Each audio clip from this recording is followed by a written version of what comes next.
March 17, 1941. 037 hours. The North Atlantic, 40 miles northeast of Ireland. Commander Donald McIntyre stands rigid on the bridge of HMS Walker, his knuckles white against frozen steel. Below him, 41 merchant vessels push eastward through 30-foot swells, their hulls weighted with Britain's lifeline: food, fuel, ammunition, steel. Behind them, invisible in the darkness, at least 5 German U-boats circle like wolves. What he doesn't know, what the Admiralty doesn't know, is that within the next 6 hours, this very night, 2 of Germany's 3 greatest submarine aces will be destroyed using methods the Royal Navy has explicitly forbidden. One of them will perish in a ramming. The other will surface with catastrophic flooding, oil slicks spreading across the black water, her crew scrambling topside with hands raised in surrender. But this is getting ahead of our story. The statistics paint a portrait of Britain dying by degrees. In 1940 alone, German U-boats sent 471 Allied vessels, 2.5 million tons, to the ocean floor. Each month, submarines destroy merchant ships faster than British shipyards can build replacements. The mathematics are brutal and simple. At this rate, Britain will starve by Christmas, 1941. The Royal Navy's response: depth charges.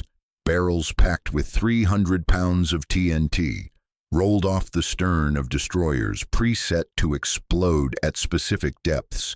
The official kill rate 3%. 3 out of every 100 attacks result in a confirmed U-boat sinking. 3%. That statistic would soon become the hinge upon which history turned. In the British naval hierarchy, the consensus is unanimous. Senior officers at the Admiralty's Anti-Submarine Warfare Division review the statistics and conclude the depth charge is working as designed. Technological limitations make deeper improvements unlikely without entirely new weapon systems. The doctrine is established. The patterns are fixed. The settings are standardized. No further modifications will be entertained. Yet in a cabin aboard HMS Stork, a young officer with no advanced degree, no research laboratory, no official authority, fills notebook after notebook with calculations that prove everyone wrong. Lieutenant Commander Frederick John Walker has been watching ships burn. He has pulled bodies from oil slicks. He has asked a question that the Navy refuses to answer. What if we're using depth charges completely wrong? His answer will save 10,000 lives. It will nearly destroy his career. It will force the Admiralty to ban his innovation. And it will take a maverick admiral willing to break every rule to prove that sometimes the lowest-ranking officer in the room sees truths the highest command cannot. September 3rd, 1939. The day Britain declared war. German submarine U-30 torpedoed the passenger liner SS Athenia, killing 117 civilians. The opening shot of what Prime Minister Winston Churchill would later call the only thing that ever really frightened me during the war. The depth charge seemed like the answer. Developed in World War I, perfected through the 1920s, standardized across the fleet. The theory was elegant. Sonar operators aboard destroyers equipped with ASDIC technology would detect the submarine. The warship would accelerate to high speed, steam directly toward the contact, pass overhead at maximum velocity, then roll depth charges off the stern, each one preset to explode at the submarine's estimated depth. But theory collided catastrophically with Atlantic reality. Problem 1. The moment a destroyer began its high-speed attack run, ASDIC sonar lost contact. The beam couldn't maintain lock during the charging approach. Captains were dropping depth charges blind, hoping the submarine hadn't turned, dived, or changed speed in the 30 seconds between last contact and weapon release. 30 seconds. That number matters. Problem 2.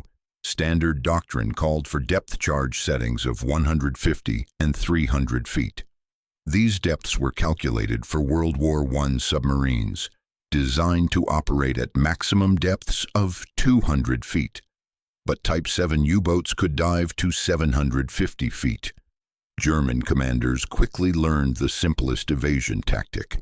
The moment they detected a destroyer's propeller cavitation, dive deep. Go below the predicted engagement zone. Wait out the attack in deeper water where depth charges couldn't follow. Problem 3. The diamond pattern. Navy doctrine demanded depth charges dropped in preset geometric arrangements, assuming submarines traveled in straight lines. They didn't. U-boat captains executed radical maneuvers the instant they went deep, rendering the carefully calculated patterns useless. Every evasion worked. Every attack missed. Between September 1939 and early 1941, Western Approaches Command prosecuted 174 confirmed U-boat contacts. They achieved 5 kills. That's a 2.9% success rate. German submarine production, meanwhile, was accelerating. By early 1941, German U-boats were being built faster than the Allies could sink them. The ratio was 4-to-1. 4 new submarines for every confirmed kill. The stakes transcended military concerns. Britain imported 60 million tons of supplies annually: food, oil, steel, ammunition. By March 1941, stockpiles had dropped to 6 weeks. If the U-boat fleet maintained their sinking rate for another half-year, Britain faced a choice between starvation and surrender. Churchill understood. In a March 1941 directive, later titled The Battle of the Atlantic, he wrote, "The defeat of the U-boat is the first charge on the arms and technical resources of the Admiralty. Success in this matter will be measured by the excess of sinkings over replacements."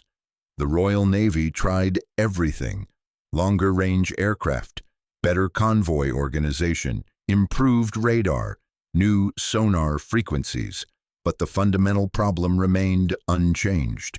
When a warship detected a U-boat and began its attack, the kill rate stayed locked at 3 to 5%.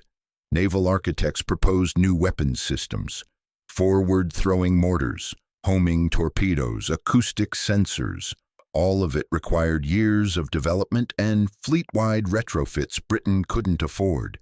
The Admiralty needed something that worked now, with existing equipment on ships already at sea, something that didn't require redesigning the entire fleet. One man believed he possessed that answer: not an admiral, not an engineer, not a weapons designer or a sonar specialist. Lieutenant Commander Frederick John Walker was, in 1941, exactly what military bureaucracy fears most: a lower-ranking officer with an inconvenient mind. Walker had spent 3 years in career purgatory. His promotion was blocked. His ideas were dismissed. By every conventional measure, his naval career had stalled. He held no advanced degree from Oxford or Cambridge. He ran no research laboratory. He possessed no official authority to modify anything. What he had was a cabin aboard the destroyer HMS Stork, notebooks filled with calculations, and a fundamental question: why does everyone else accept failure? Frederick John Walker was born June 3, 1896, in Plymouth, with naval blood running through 3 generations. He joined the Royal Navy at 13, served on cruisers in World War I, earned his command at 33. By every measure, he should have been an admiral by 1940. Instead, he was a frustrated lieutenant commander with a reputation for asking uncomfortable questions. The problem wasn't incompetence. Walker's seamanship was exceptional. His tactical mind was sharp. The problem was his refusal to accept established doctrine without examination. In training exercises, he questioned patrol patterns. At staff meetings, he challenged damage assessments. In 1937, serving aboard HMS Shropshire in the Far East, He submitted a 40-page analysis of convoy protection methods that contradicted Admiralty policy. The response was polite and devastating. Lieutenant Commander Walker's observations are noted, but exceed his current posting scope of responsibility. No action required. Translation: shut up and follow orders. By September 1939, Walker commanded the destroyer HMS Stork, not a frontline posting, not a career-advancing role. While his contemporaries received promotions to cruiser commands, Walker escorted convoys and watched U-boats escape. But Walker did something unusual for a frustrated officer. He studied his failures. After each unsuccessful depth charge attack, he interviewed ASDIC operators, measured time delays, calculated probable submarine positions. He collected attack reports from other destroyers, not just the rare successes, but the constant failures. Within 6 months, his cabin contained notebooks filled with data, sketches, mathematical models. The pattern emerged slowly, then undeniably. December 1940, North Atlantic. HMS Volunteer attacks a U-boat contact, releases 10 depth charges. No result. Walker reviews the track chart that night. The ASDIC operator lost contact 400 yards before weapon release. Standard procedure called for maintaining course and speed, but the U-boat didn't maintain course. It turned 90 degrees and dove deep the instant it detected the destroyer's approach. Walker did the mathematics. A Type 7 U-boat traveling at 6 knots submerged, executing a 90-degree turn, covers 200 yards in exactly 30 seconds. That's precisely the blind time between ASDIC loss and depth charge release. The standard diamond pattern covered a circle 150 feet in diameter. The actual probability of a U-boat remaining in that circle after evasive maneuvers, less than 10%. The solution seemed obvious to Walker, though no one else could see it. January 1941. Walker submitted a proposal to Western Approaches Command. His idea: split escort groups into teams. One ship maintained slow-speed ASDIC contact from a distance, tracking the submarine's actual movements, radioing continuous position updates. A second ship makes the attack run, dropping depth charges not in preset patterns, but based on real-time corrections. The response came back within 48 hours. Stamped in red ink. Rejected. Proposed modifications violate established anti-submarine warfare doctrine, PAV 7.3.4. Multiple vessel coordination introduces unacceptable communication delays and collision risks. Request denied. Walker appealed. Denied again. He revised the proposal, adding calculations, probability models, estimated kill rate improvements. Third denial. No further submissions on this matter will be entertained.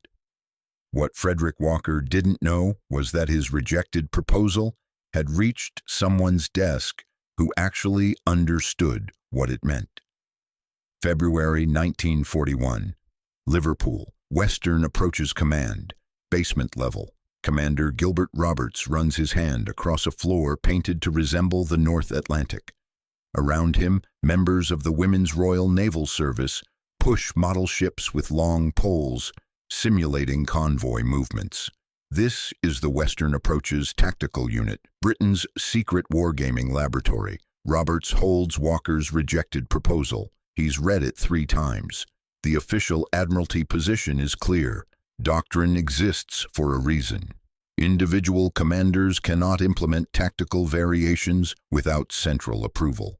But Roberts sees something else in Walker's numbers, a pattern of systematic thinking matching his own operational analysis.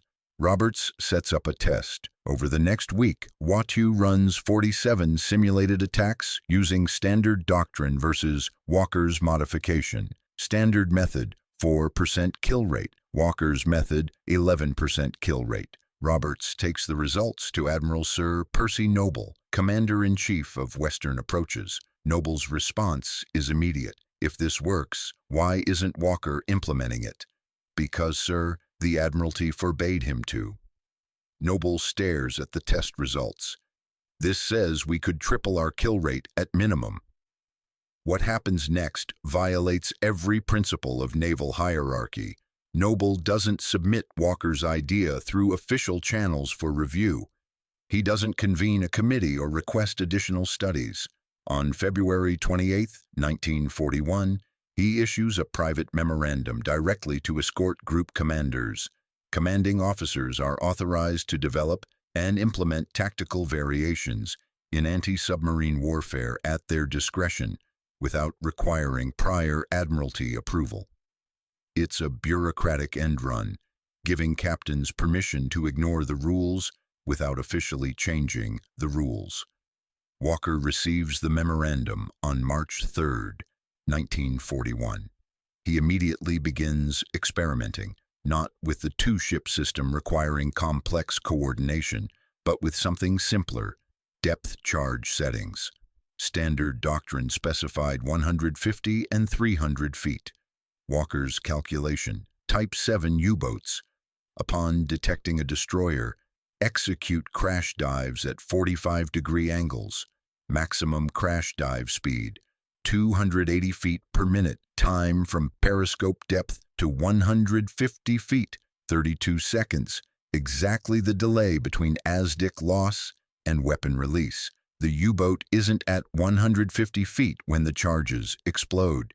It's at 75 feet, still diving through the shallow zone the Navy assumes is cleared. Walker's modification: set 40% of charges to 50 feet, 40% to 100 feet, 20% to 200 feet. Create a vertical barrier through the dive path. March 8, 1941. First test: attacking a submarine contact west of Ireland. ASDIC firm on a diving U-boat.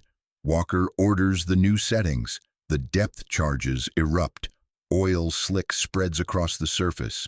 No confirmed kill. The U-boat escapes, but Walker's sonar team hears sounds they've never recorded. Hull buckling, water flooding, damage. That is illegal. The communique arrives within 48 hours. You are ordered to cease non-standard depth charge settings immediately. The Navy hasn't just rejected his innovation, they've banned it. March 15, 1941. Liverpool, Western Approaches Command Conference Room. Admiral Noble has summoned Walker to explain himself. Also present, 3 Admiralty representatives from London, 2 anti-submarine warfare specialists, and Commander Roberts from WWII. The room itself feels like a courtroom. Captain Reginald Thornton, Admiralty Anti-Submarine Division, opens the questioning. Lieutenant Commander Walker, are you aware that unauthorized modifications to weapons protocols violate the Naval Discipline Act? Walker stands at attention. Yes, sir. Yet you deliberately implemented non-standard depth charge settings. Yes, sir. Why? Because the standard settings don't work, sir. The room erupts, not with agreement, with outrage. Thornton's voice cuts through the chaos. Don't work. We've sunk 47 U-boats using these procedures. Walker remains calm. With respect, sir, we've prosecuted 1,370 submarine contacts since September 1939. 47 kills represents a 2.6% success rate. The submarines are diving below safe engagement depths, which is precisely why shallow settings are necessary, sir. Walker pulls out his notebook. Type 7 U-boats execute crash dives at 280 feet per minute. Our ASDIC loses contact 30 seconds before weapon release. During those 30 seconds, the submarine travels through depths between 50 and 150 feet. Exactly the zone our current settings miss. Commander Stevens, weapons specialist, interjects. Your modification places depth charges in the surface layer, where our own propellers operate. You're risking the attacking ship. Walker doesn't hesitate. The charges detonate 200 yards off the stern, sir. Our propellers are forward and 15 feet below the waterline. There's no intersection risk if we maintain standard attack speed. You can't know that without controlled testing. I've conducted 11 attacks using the modified settings, sir. HMS Stork has sustained 0 damage, but we've recorded pressure hull buckling on 6 occasions, sounds we never heard using standard doctrine. Thornton stands, his patience exhausted.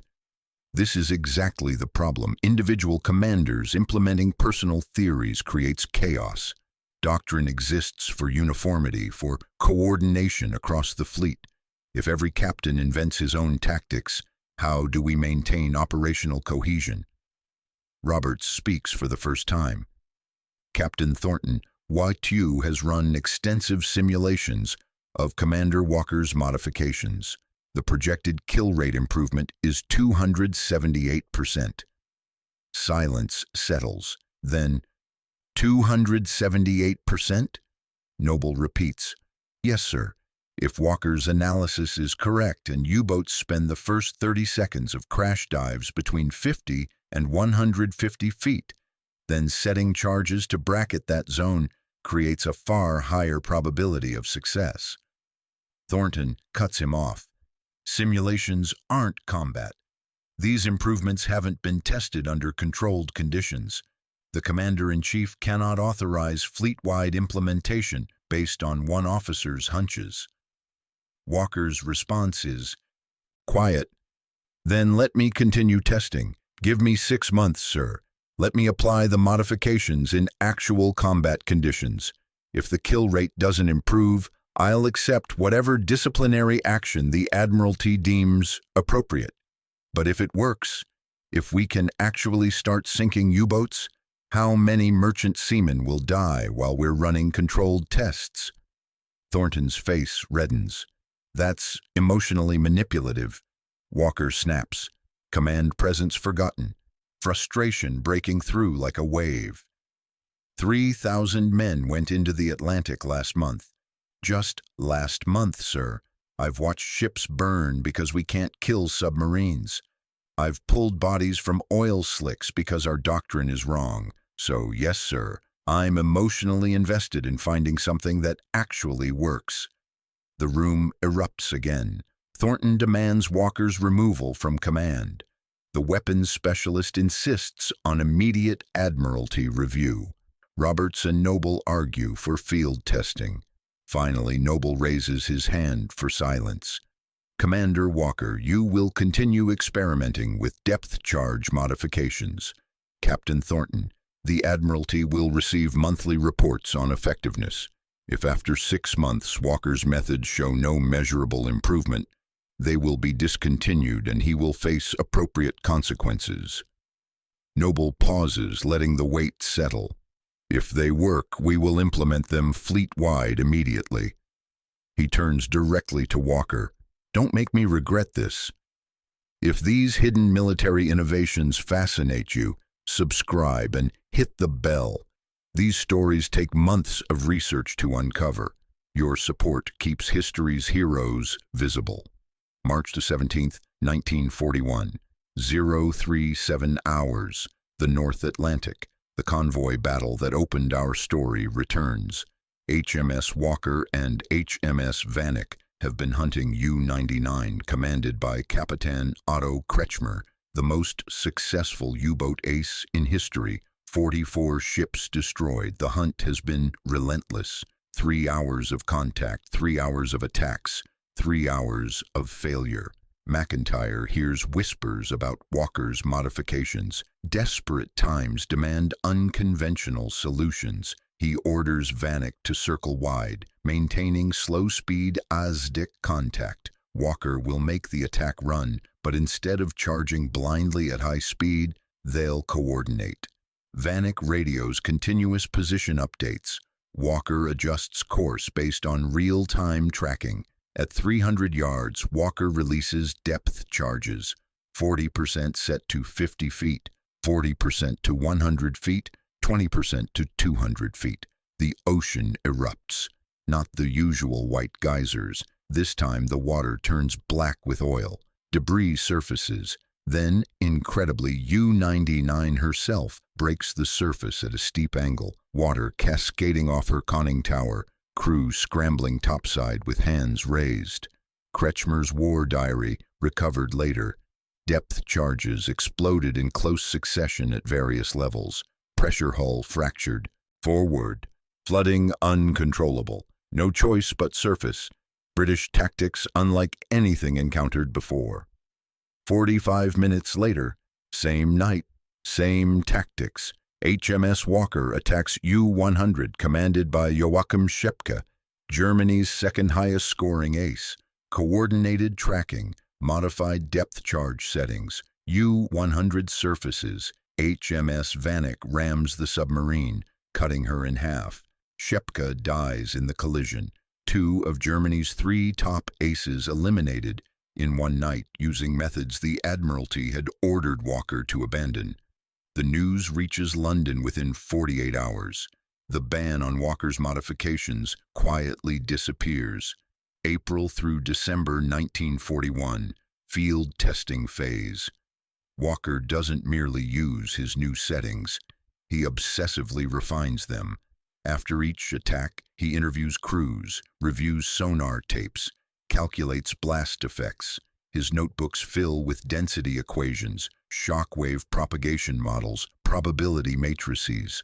May 1941, HMS Rochester attacks U-47 using Walker's methods. The first depth charge pattern forces the U-boat to surface, damaged. Confirmed kill, success rate 1 for 1. June 1941, HMS Gladiolus prosecutes 3 U-boat contacts using standard doctrine, no kills. The captain switches to Walker's modified settings for a 4th contact. The submarine surfaces with catastrophic flooding. Kill confirmed. July 1941. Western Approaches Command issues tactical memorandum. 114. All escort commanders are authorized to implement variable depth charge settings as tactical situation warrants. The Admiralty hasn't officially approved the modifications. They've simply stopped banning them. The numbers tell the story. 1940, 334 U-boat attacks by Royal Navy escorts. 11 confirmed kills. Kill rate 3.3%. 1941 January through March. Pre-modification 147 attacks. 5 kills. Kill rate 3.4%. 1941 April through December. Post-modification 289 attacks. 22 kills. Kill rate 7.6%. Walker's modifications more than doubled the effectiveness of existing weapons. June 1943. Walker, now a captain commanding the 2nd Support Group aboard HMS Starling, perfects something even more revolutionary, the creeping attack. The method requires 2 ships. Ship 1 maintains slow-speed ASDIC contact, tracking every movement. Ship 2, engine silenced, moves at bare steerage speed, creeping toward the target guided by radio directions. The U-boat never hears the attack until depth charges bracket its position with nowhere to run. June 24, 1943, Bay of Biscay. Walker's group detects U-119. Standard attack would fail. The submarine immediately dives deep, begins evasive maneuvers. But HMS Kite maintains distant tracking while Starling creeps forward, silent as death. Release point. Immediate underwater explosion. Surface debris including clothing and wood fragments. Heavy oil slick, approximately 400 yards in diameter. U-boat destroyed, confirmed kill. First operational use of the creeping attack. Over the next 11 months, Walker's 2nd Support Group sinks 6 more U-boats using these methods. Other escort groups adopt the tactics. By early 1944, the Walker method becomes standard procedure across the fleet. German reaction came slowly, then with growing alarm. From Gross Admiral Karl Dönitz's war diary, May 1943, recent U-boat losses indicate Allied depth charge tactics have evolved significantly. Boats report charges detonating at multiple depths, simultaneously, preventing evasive diving. Commander reports coordination between surface vessels, suggest information sharing beyond our tactical models. Current evasion protocols may be inadequate. July 1943. Intercepted message from U-boat command to all boats at sea. Urgent. British destroyers employing new attack patterns. Conventional crash dive no longer effective. Upon detection, execute immediate deep dive to maximum safe depth. Maintain silent running minimum 45 minutes. Multiple depth settings confirmed. Shallow evasion compromised. The Germans had figured it out.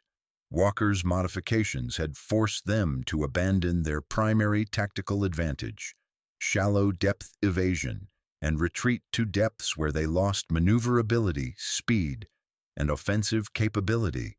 March 15, 1944.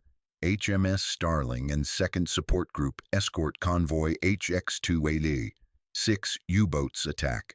Walker's group prosecutes 19 separate contacts over 36 hours. 2 U-boats sunk, 1 severely damaged and forced to abort patrol. Not a single merchant ship lost. Convoy Commodores report. The skill and determination of Captain Walker's group prevented what could have been catastrophic losses. Their methods represent the most significant advance in anti-submarine warfare since the introduction of ASDIC. Total U-boats sunk by ships under Walker's direct command, 20. Total U-boats sunk fleet-wide using Walker's modified tactics, 1941 through 1945. Estimated 147. Estimated merchant seamen saved 10,000 to 15,000 lives.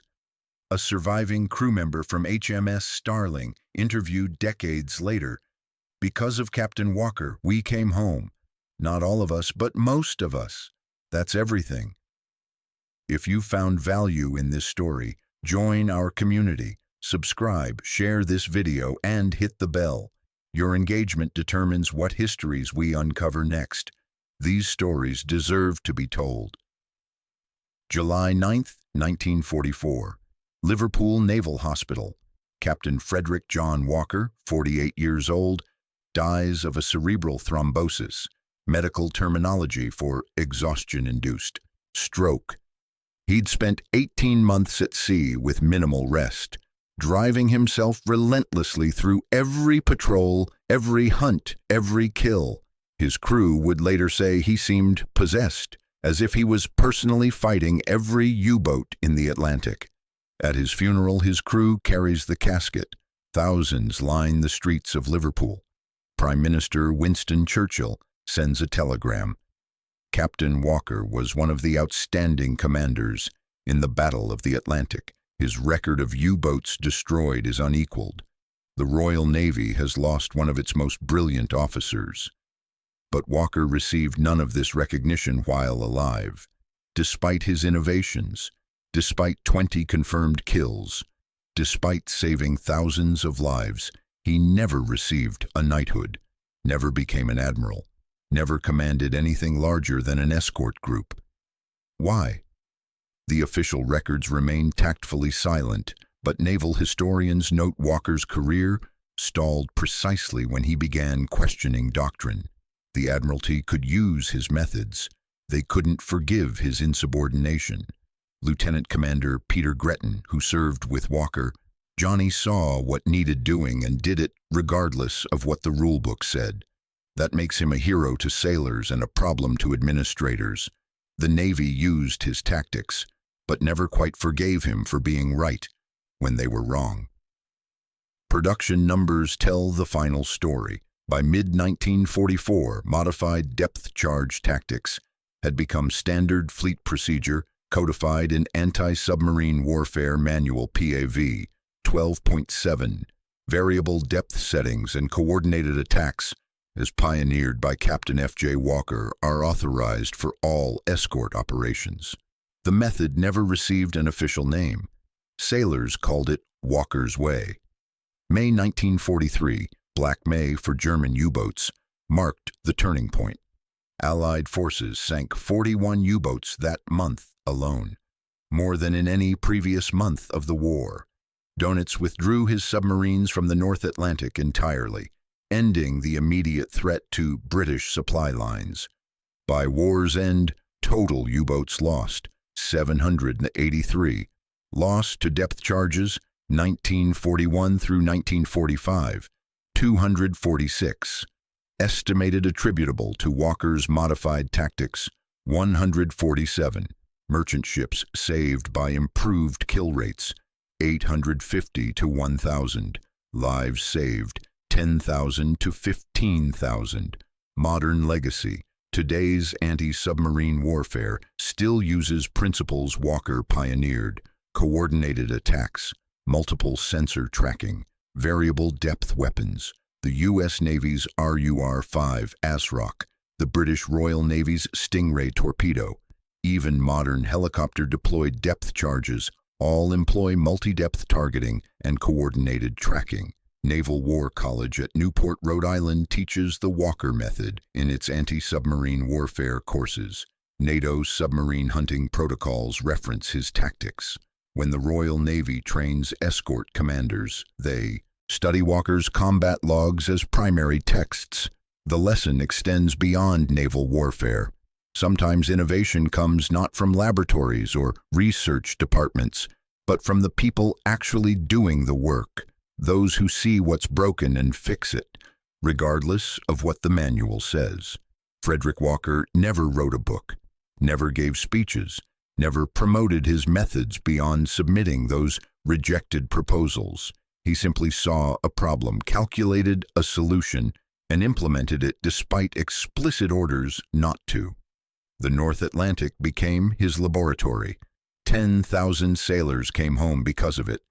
His gravestone in Liverpool carries a simple inscription chosen by his crew: Captain F.J. Walker, C.B., DSO, and 3 bars. He was the best of us.